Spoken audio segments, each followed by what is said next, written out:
What's up everybody, it's the Whites of Blanca and we are back with another explained video where we speedrun the retelling of your favorite game stories with plenty of jokes along the way. This time we're discussing Fist of the North Star Lost Paradise, one of the lesser known RPG gems that's based on the similarly named manga. Never heard of it? Then this game's Wasteland Yakuza. Also know going in, I'm going to butcher most of the names because it seems that no one knows how to say them. If you're one of those that can't spare the 20 plus hours needed to play it, don't worry, I got you.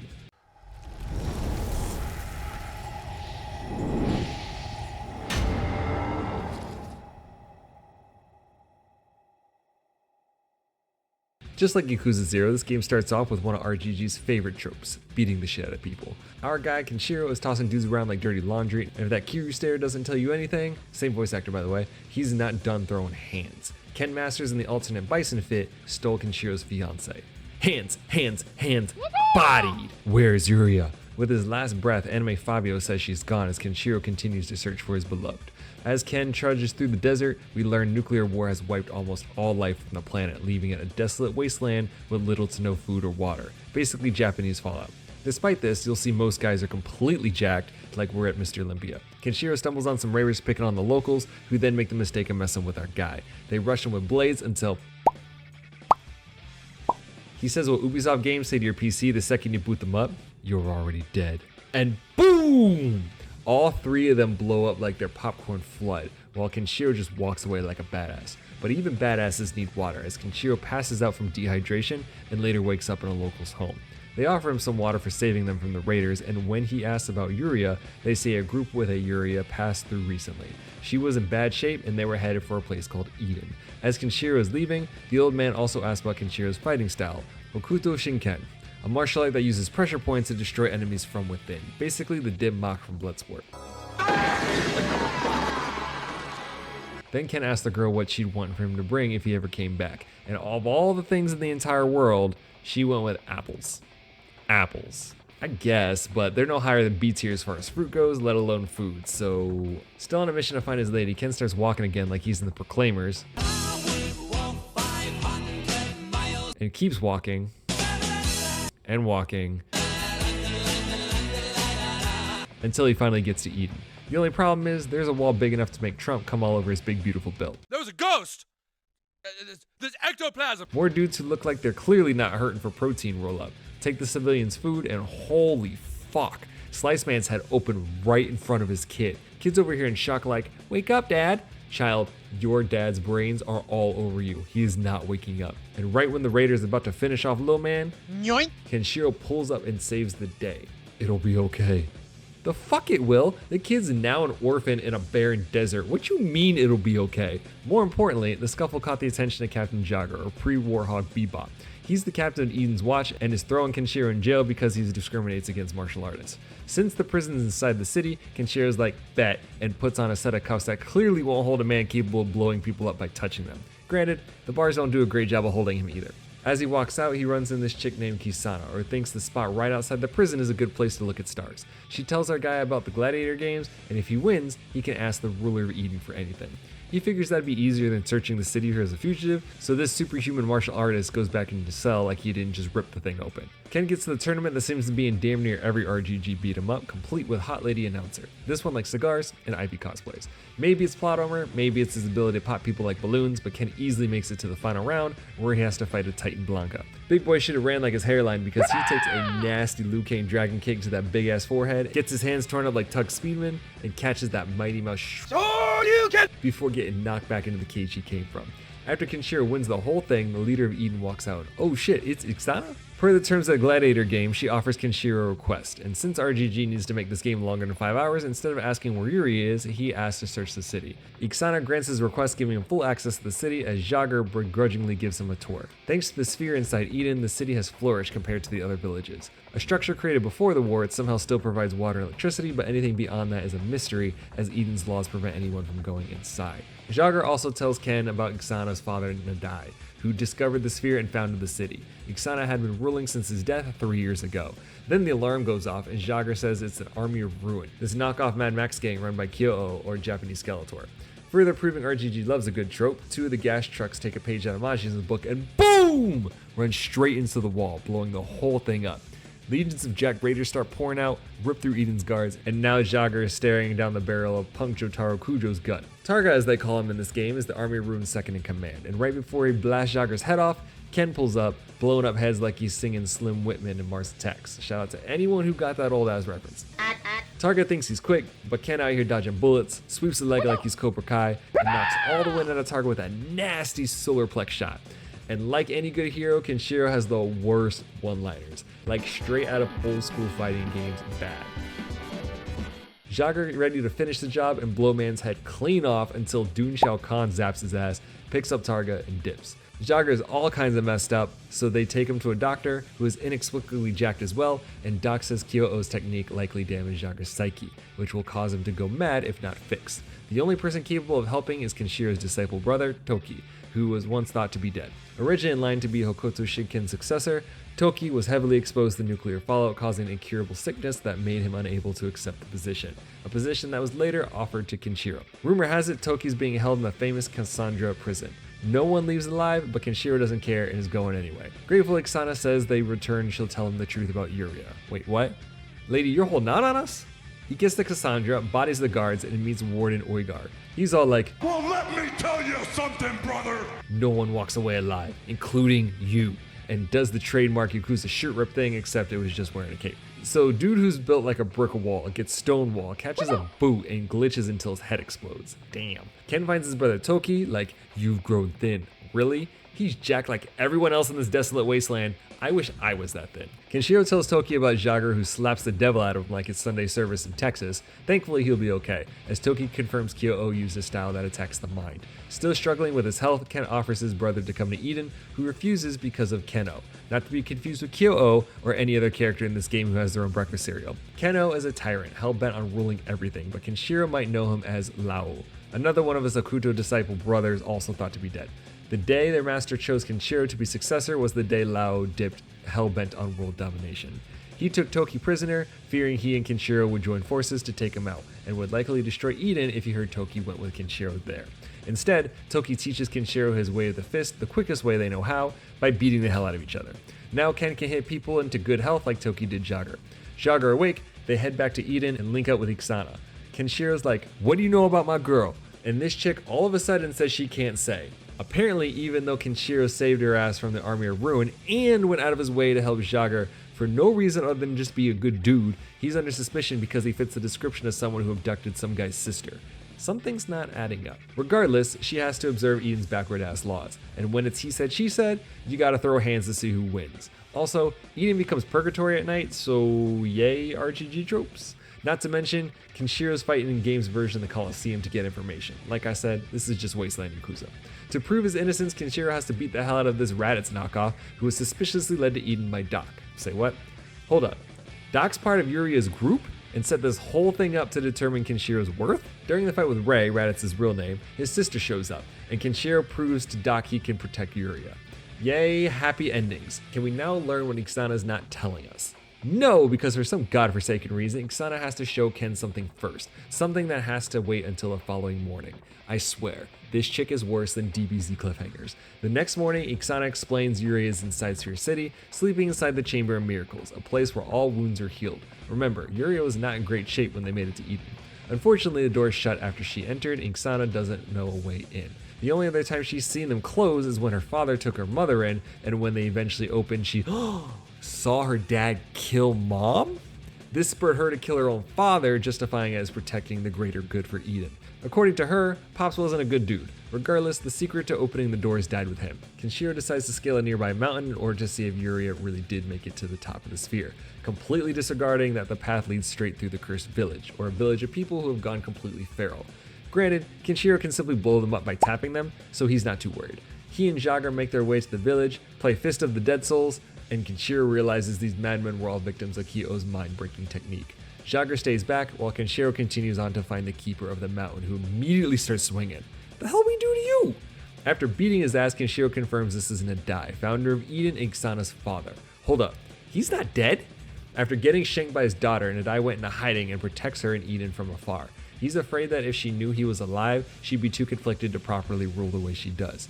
Nadai shows Ken his sleeping beauty and says the doors won't open until she wakes up. something he learned while attempting to heal his dying wife 3 years ago. However, while someone is healing, something bad happens when the sand runs out, and to prevent paying that price, Wifey wanted out of the chamber and asked Nadai to end her suffering. Unfortunately, Ixana saw that part, and this act of mercy was viewed as cold-blooded killing, leading to why Nadai has been exiled to the top of the mountain. Nadai asks Kenshiro to keep a secret and warns ruin will come to Eden. Speaking of, the Holy Imperial Army is coming. Yet another Mad Max gang who wants to take over the world. This one is led by Blondie Superman Curl, or Thouser. Apocalypses really have no shortage of maniacal idealists. Ken and Jogger get back to Eden, fight through Thouser's gang, and find him and capture Ixana set up in a nightclub. Really, dude, you could have asked your crew to drag that gaudy ass chair anywhere in the entire city and you went with a nightclub? After some shit talking, Kenshiro drops Blondie Bindi, and after all that, tells dude to take a walk. What? You just gonna let him go after you destroyed your city? At least send his ass a bill. Following that, Eden begins to rebuild as Ixana starts to guide it to a more inclusive future. Ray later approaches Kenshiro about the man who abducted his sister. He's been spotted in the city, and after learning more about him, Kenshiro figures out it's Jagi, another of his disciple brothers. Of the 3 brothers, this dude was extra tight Kenshiro was named successor and even tried to kill him after the decision. Following the fight, Ken never saw him again, so once again, assumed his brother was dead. But nope, he's still alive and he's out there abducting sisters. They do the whole investigation thing, play spot the difference, and eventually find Jagi. Imagine if Majima's a borderland psycho, mainly because it's the same voice actor.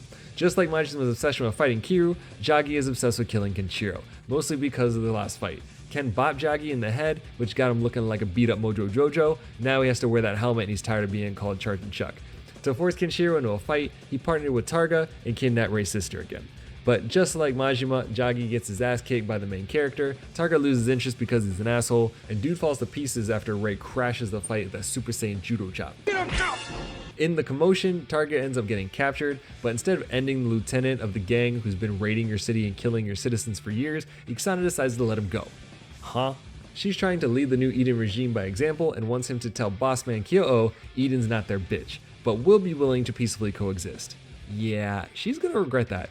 Ray then decides to take his sister home, probably tired of her getting kidnapped. Later, the city starts shaking, the sphere starts to open, and the hourglass is losing more sand. Because once again, Ixana has been holding information, Kenshiro now learns Sphere City is a pre-war military base that contains the world's most powerful nuclear missiles. All the walls, all the security, that was Nadai's way of protecting the secret and preventing a second nuclear apocalypse. What's more is the Chamber of Miracles where Yuria currently sleeps in is the control center, a life support system designed to protect the person who activates the missiles. So basically by healing herself, Yuria is about to unknowingly start another nuclear Armageddon. This is why Ixana's sick mother chose to sacrifice herself. She didn't want to cure her illness at the cost of the entire fucking world. Despite all the hidden truths, Kenshiro thanks Ixana for helping his girl anyway, and she's all like, no big deal, I just been obeying Keno. Nani? This chick and her father have been serving Kenshiro's disciple brother Lao-O this entire time. Fucking hell, girl. What else are you not telling us? Shit. By the end of this game, we'll probably find out she's Captain Marvel. Speak of the devil, Gladiator Ryuji just showed up. Keno, Lao, whatever you want to call him at this point, is here for Yuria. Kenshiro's like, the fuck you are? And Ixana's like, yeah, about that. My pops is dead, and he's the only one that knows how to open the door. Lao and Ixana head for the mountaintop, saying if Kenshiro wants the truth, he'll join them. Which truth are we talking about exactly, and how many fucking truths does this game have? Atop the mountain, it's confirmed the chamber is the activation switch for the missiles, and the hourglass is how long until the cannons are fully charged. Once the hourglass is done, the dome fully opens, missiles go off, and poof! The person in the chamber will awaken as the world burns to hell. Lao's plan was to get Yuria out once healed, kind of like what Nadai tried to do for his late wife, but with Nadai presumed to be dead, now they can't get through the door. Turns out Nadai has an electric jutsu that allows him to be a muscle-bound lockpick. However, the question remains, why does Lao even want Yuria healed in the first place? Because everyone has a damn secret in this game, it turns out Kenshiro's fiancée isn't just a pretty face. She's the heir to a legendary martial arts bloodline and an ultimate technique that Lao wants in the pursuit of ultimate power.